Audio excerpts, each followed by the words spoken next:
সৌম্য সরকার এবং তানজিদ তামিমের ব্যাটিং দেখে আপনাকে মুগ্ধ করবই।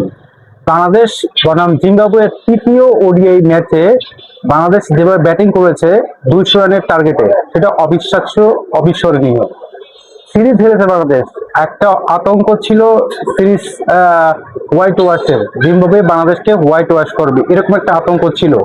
সেই আতঙ্ক থেকে বাংলাদেশ 200 রানের যে টার্গেটটা ফেস করছে, লিড করছে, টার্গেটটা মানে পূর্ণ করার জন্য তানজিদ তামিম এবং সৌম্য সরকার দুই ওপেনারের কাছ থেকে এত সুন্দর একটা ব্যাটিং আমরা লক্ষ্য করেছি। সৌম্য এবং তানজিদ তামিম দুজনেই 50 পেয়েছেন। এর আগের ঘটনা হচ্ছে বাংলাদেশ প্রথমে টস জিতে বোলিং করার সিদ্ধান্ত নেয়। সেই সিদ্ধান্ত অনুযায়ী বাংলাদেশ 200 রানের মধ্যে আটকে রাখে জিম্বাবুয়েকে। সেখানে সবচেয়ে ভালো বোলিং করেন আবারও শরীফুল ইসলাম। কি দারুণ বোলার একজন শরীফুল ইসলাম, যখনই তিনি সুযোগ পান তিনি নিভিয়ে দেন নিজেকে একেবারে।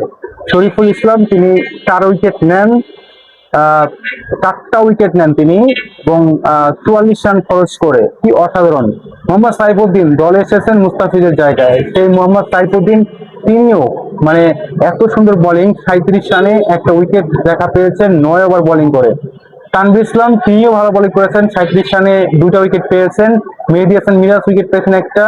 অন্যগুলো যেগুলো আছে একেবারে দারুণ বোলিং করেছেন। তাসকিন আহমেদ ভালো বোলিং করেছেন।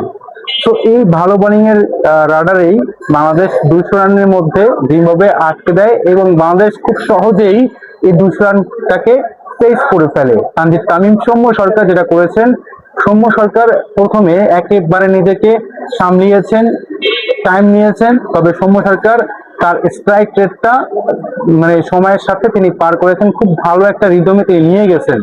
হ্যাঁ, তানজিদ তামিম প্রথম ম্যাচে, দ্বিতীয় ম্যাচে 50 করেছেন, প্রথম ম্যাচে ভালো করতে পারেন নাই। তৃতীয় ম্যাচে এসে তানজিদ তামিম কিন্তু অসাধারণ নৈপুণ্য দেখিয়েছেন, তিনি আরো একটা ভালো একটা 50 দেখা পেয়েছেন এবং তার ব্যাটিংটা অ্যাপ্রোচ দেখে মনে হয়েছে তিনি অসাধারণ ব্যাটিং করেন, সবসময় করে থাকেন। এই মুহূর্তে কনসিস্টেন্সি ধারাবাহিকভাবে যে ব্যাটারদের কথা আপনার মাথায় রাখতে হবে সেটা হচ্ছে তানজিদ তামিম। সৌম্য সরকার আগের 2 ম্যাচে রান পাননি, আজকের ম্যাচে একেবারে পুষিয়ে দিয়েছেন। তার স্ট্রাইক রেট তিনি যখন খেলেন ওইটা আপনাকে মানে চোখে শান্তি দিবে, যে এই শটটা তিনি খেলেন যেভাবে খেলেন। বাংলাদেশ হোয়াইট ওয়াশটা এড়াতে পারলো জিম্বাবুয়েকে রুখতে। অবশেষে জিম্বাবুয়ের মাটিতে প্রথম জয় বাংলাদেশের।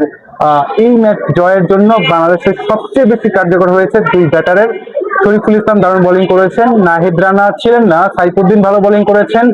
এখন দুই ওপেনার তানজিদ তামিম, সৌম্য সরকার এই যে একটা ম্যাচ দেখা দিলেন 2 ম্যাচ পরে, সেটা কিন্তু অবিস্মরণীয় ছিল, অনেক সুন্দর ছিল।